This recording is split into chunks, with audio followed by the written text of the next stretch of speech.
აუცილებდი აღნიშნული თვითმფრინავის ბარგის დათვალიერებას რენტგენოს სკანერის საშუალებით. ერთ-ერთი ჩანთა მივიჩინეს საეჭვოდ შიგთავსიდან გამომდინარე და მოახდინე ამ ჩანთის დასტიკერება საბაჟო სტიკერით. რაც გულისხმობს მის შემდგომ ფიზიკურ დათვალიერებას მგზავრთან ერთად ამისათვის სპეციალურად გამოყოფილ ოთახში.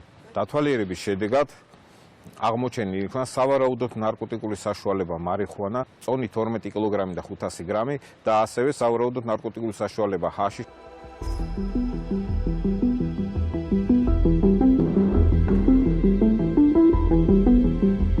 ყოფილი ამ ეტაპზე იყენებს დუმილის უფლებას და შესაბამისად